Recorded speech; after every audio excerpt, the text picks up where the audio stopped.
अब हम बात करते हैं जदयू के अल्पसंख्यक प्रकोष्ठ के प्रदेश अध्यक्ष अशरफ अंसारी साहब से, जो यहाँ पे जो चुनाव प्रचार समिति जो अभियान समिति है उसके सदस्य भी हैं और ये जदयू के चुनाव प्रचार के लिए निकले हैं और ये नोखा विधानसभा के अमियावर गांव में लोगों के साथ छोटी छोटी सभाएं कर रहे हैं और लोगों को मतदान के लिए जागरूक। और जदयू ने और नीतीश कुमार ने जो पिछले 20 साल में राज्य के लिए और मुसलमानों के लिए खासकर क्या क्या काम किए हैं वो बताकर लोगों को कन्विंस कर रहे हैं, लोगों को जागरूक कर रहे हैं कि नीतीश कुमार का शासन फिर से वापस आना चाहिए। और आइए अब हम अशरफ अंसारी साहब से ही बात करते हैं इस मुद्दे पर। तो आइए भाई अशरफ साहब, न्यूज़ एक्सिस में आपका स्वागत है। धन्यवाद। तो यहाँ पे क्या चल रहा है?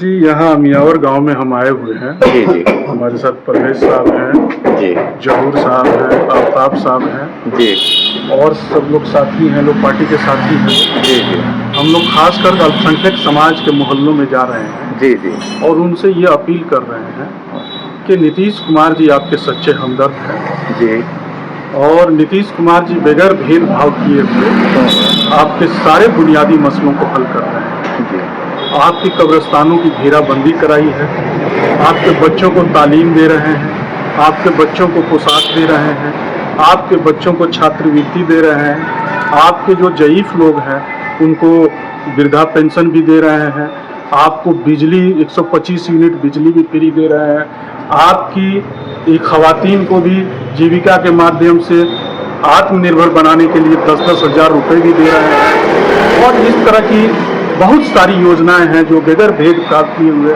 माननीय मुख्यमंत्री श्री नीतीश कुमार जी कर रहे हैं। हमारे यहाँ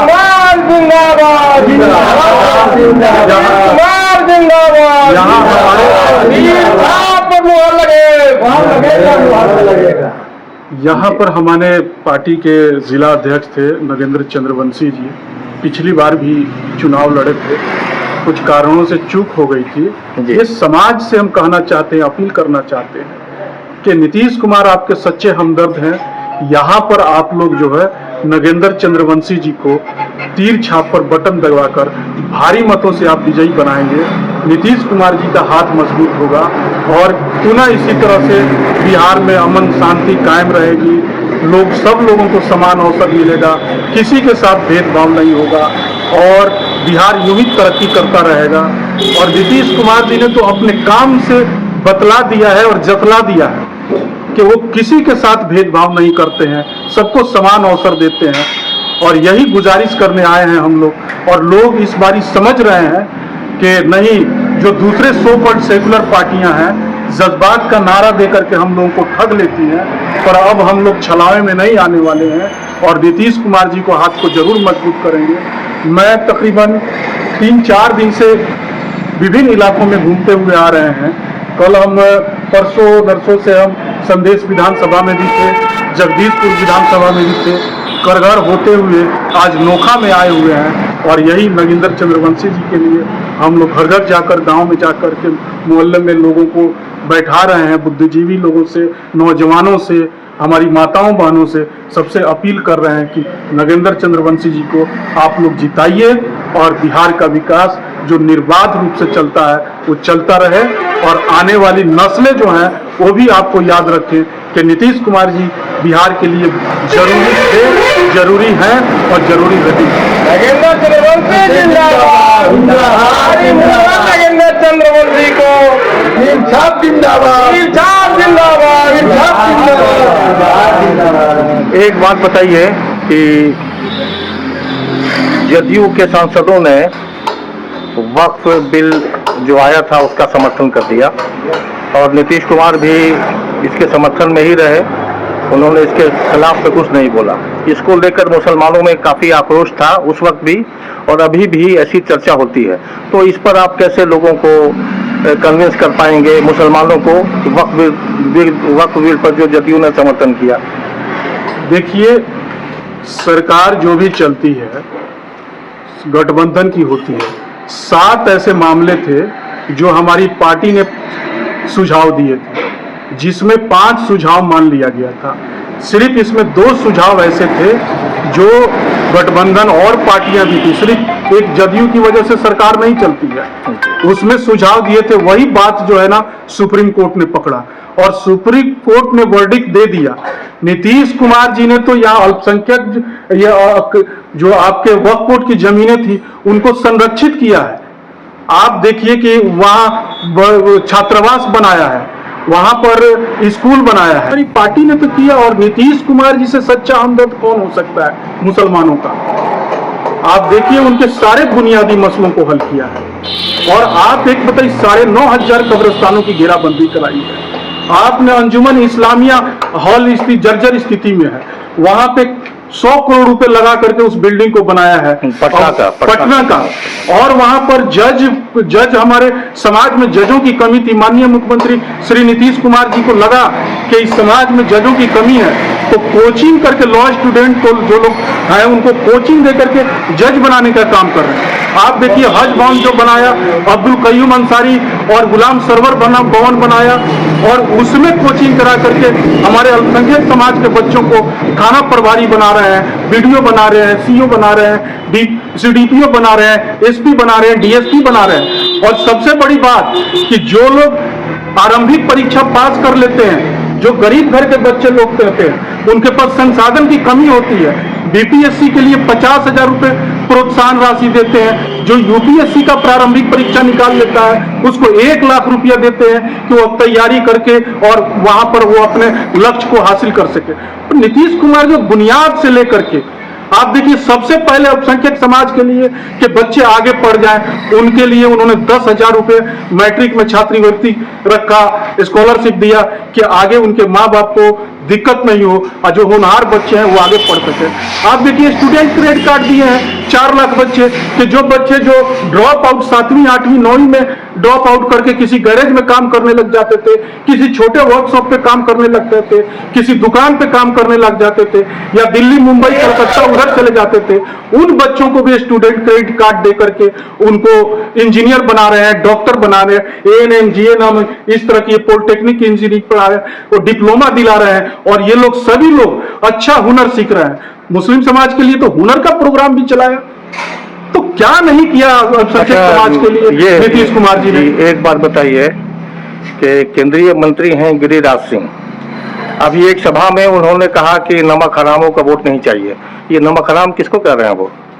आप अपने आप को नमक हराम क्यों समझते हैं? ना किसे कह रहे हैं ये बताइए।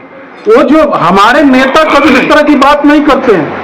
आप जो बात कर रहे हैं सिर्फ जज्बाती मुद्दों में उलझा देना चाहते हैं, क्योंकि यही विपक्ष का नारा होता है कि जज्बात के मुद्दों पे उलझाओ, इनके बुनियादी मसलों को भूल जाओ। लालू जी भी तो कहते थे कि ना वोटवा देवा तो मुड़िया कटाई। तो मुसलमानों को क्या सिर्फ एक ही राहत रह गई है कि आप सिर्फ सुरक्षित रहें, आपकी तरक्की नहीं हो, आपके बच्चे आगे नहीं बढ़े? मेरी बात वो ठीक है, लेकिन नीतीश कुमार जी क्यों नहीं इन सब बातों पर ऑब्जेक्शन करते हैं, आपत्ति करते हैं? किस तरह की बात? बिल्कुल आपत्ति करते हैं, बुला करके करते हैं। किसी सभा में नहीं बोला उन्होंने। अरे आप एक बात बताइए, जब पीछे वो बोले थे तो मुख्यमंत्री निवास में ही बुला करके कहते कि आप थोड़ा सा ख्याल रखिए, हमारा गठबंधन है, हमारी पार्टी की विचारधारा अलग है और उनके विचारधारा अलग हो सकता है, पर मैं दावे के साथ कह सकता हूं कि इन 20 सालों में माननीय मुख्यमंत्री श्री नीतीश कुमार जी ने अपने शर्तों पे सरकार चलाई है। कभी इस तरह की कोई कहता है, आपने भागलपुर में देखा होगा कि एक मंत्री का बेटा कुछ बोले थे, 24 घंटे के अंदर उनको अंदर जाना पड़ा। तो इस तरह की बात से आप लोगों से भी अपील करेंगे पत्रकार बंधुओं से कि आप लोग इस तरह का सवाल, जज्बाती सवाल को ला करके अल्पसंख्यक समाज को भ्रमित मत किया करें, क्योंकि उनको बताएं कि नीतीश कुमार जी ने आपके सारे बुनियादी मसलों को हल किया है। अगर बिहार में कहीं अल्पसंख्यक समाज के लिए जैसे कहा जाता है ना कि अगर जमीन में कहीं जन्नत है तो कश्मीर है, उस तरह से मैं दावे के साथ कह सकता हूं कि अगर हिंदुस्तान में कहीं अल्पसंख्यक समाज के लिए जन्नत है तो नीतीश कुमार जी ने बिहार को जन्नत बना दिया है। अच्छा, ये गृह मंत्री अमित शाह,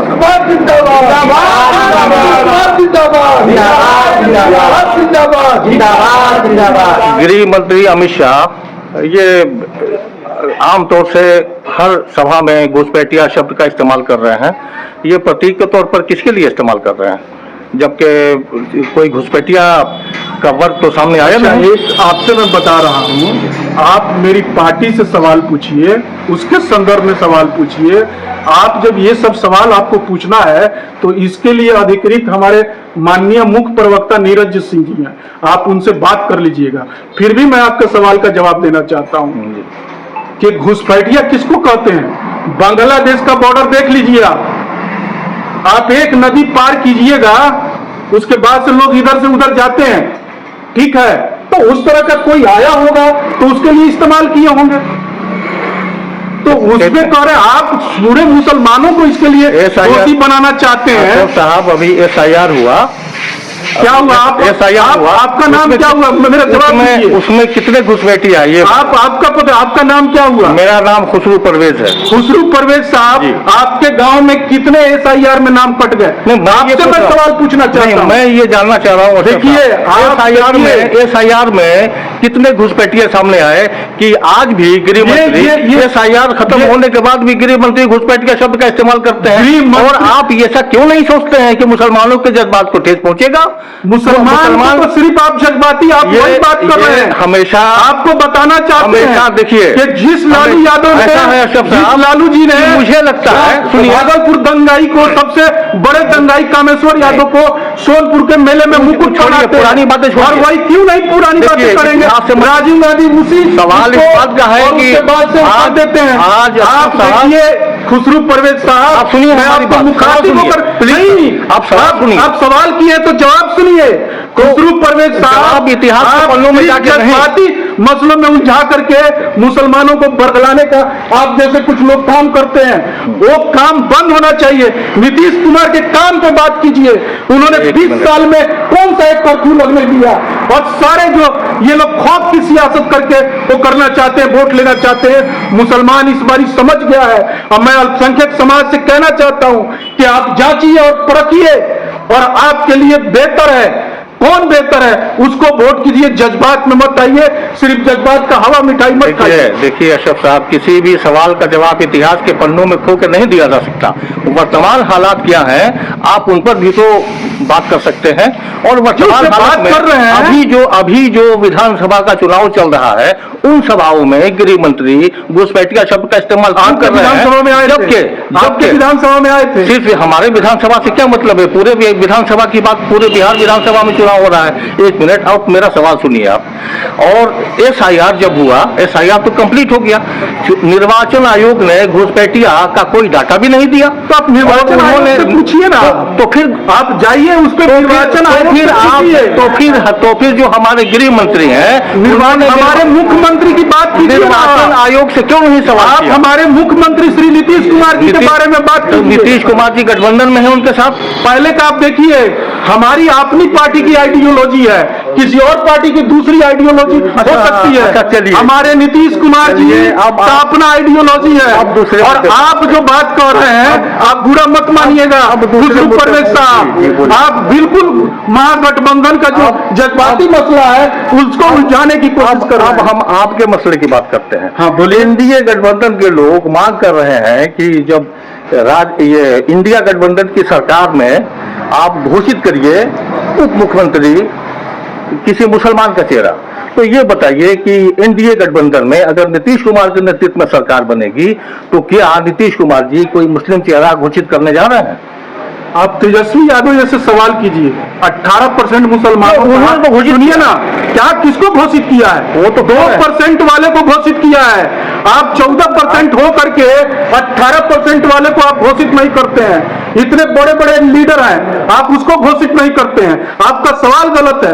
हमारी पार्टी ने तो 11 टिकट मुसलमानों को दिया था। आपके एक बात सुन लीजिए, देखिए आप क्रॉस क्वेश्चन मत कीजिए। आप क्वेश्चन किए, आपके गठबंधन मत कीजिए, आप क्वेश्चन किए हैं। आप पूरी जवाब मेरी सुन लीजिए। बोलिए। हमारी पार्टी ने 11 टिकट दिया था मुसलमानों को। ठीक है। मुसलमान समाज ने एक टिकट नहीं, एक हमारा कैंडिडेट नहीं जीत करके आया। माननीय जमा खान साहब आपके बगल में है, बहुजन समाज पार्टी से जीते थे। माननीय मुख्यमंत्री श्री नीतीश कुमार जी ने उन्हें बुला करके अल्पसंख्यक कल्याण मंत्रालय दे दिया। और इसलिए दे दिया, किसी सनातन धर्म के भाई को वो अल्पसंख्यक कल्याण मंत्री बना सकते थे, पर इसलिए नहीं बनाया उन्होंने कि नीतीश कुमार जी को लगा कि हमारे अल्पसंख्यक समाज के लोगों की दिल सिकनी नहीं हो, तो देखिए इतना फराख दिल है उनका। और आप कह रहे इतने दिन से थोक में वोट देते रहते हैं, तेजस्वी जी 2% वालों को तो घोषित कर देते हैं। आप हम दावे के साथ कहते हैं कि आप हमको थोक में वोट दिलवाइए, हम लोग डिप्टी सीएम घोषित करवाएंगे और बनवाएंगे। हम अपने समाज से अपील करना चाहते हैं आपसे कि जिस तरह से आप राजद को और कांग्रेस को आप हमारा समाज वोट देता है, उस मात्रा में माननीय मुख्यमंत्री श्री नीतीश कुमार जी को वोट करें। हम लोग माननीय मुख्यमंत्री जी से आग्रह करके मुसलमान को डिप्टी सीएम बनवाएंगे। चलिए, अब नोखा विधानसभा क्षेत्र के लोगों के लिए कुछ अगर आपका मैसेज हो, संदेश हो तो वो आप दे दीजिए। मैं नोखा विधानसभा के मतदाता मालिकों से सलाम प्रणाम करते हुए हाथ जोड़ के विनती करते हैं कि नगेंद्र चंद्रवंशी जी बहुत सुलझे हुए व्यक्ति हैं। नीतीश कुमार जी के हम लोगों के पार्टी में हम लोगों के साथी हैं, बहुत दिनों से काम कर रहे हैं, समाज के बीच में निरंतर काम कर रहे हैं और किसी का अहित नहीं करते हैं। आप भारी मतों से नगेंद्र चंद्रवंशी जी को जिताइए, नीतीश कुमार जी के हाथ को मजबूत कीजिए और बिहार में अमन शांति और तरक्की का ये कारवां राजधानी एक्सप्रेस की तरफ दौड़ाइए। धन्यवाद। इसके पूर्व श्री अंसारी ने नोखा विधानसभा क्षेत्र में जनसंपर्क अभियान चलाकर नीतीश कुमार का हाथ मजबूत करने के लिए मुसलमानों से पार्टी के उम्मीदवार नागेंद्र चंद्रवंशी के लिए वोट करने की अपील की। इसी क्रम में नासीगंज प्रखंड के अमियावर गांव में उन्होंने लोगों से बातचीत की और नीतीश कुमार के विकास कार्यों पर विस्तृत चर्चा की। प्रदेश अध्यक्ष ने जन कल्याणकारी योजनाओं के साथ ही मुसलमानों के लिए नीतीश कुमार के किए कार्य भी एक एक कर गिनवाए और नीतीश कुमार को एक बार फिर सूबे का मुख्यमंत्री बनाने के लिए जदयू के पक्ष में वोट डालने को कहा। इस दौरान उपस्थित लोगों ने श्री अंसारी और जदयू अल्पसंख्यक प्रकोष्ठ के प्रदेश उपाध्यक्ष परवेज अख्तर को अंग वस्त्र भेंट कर सम्मानित किया।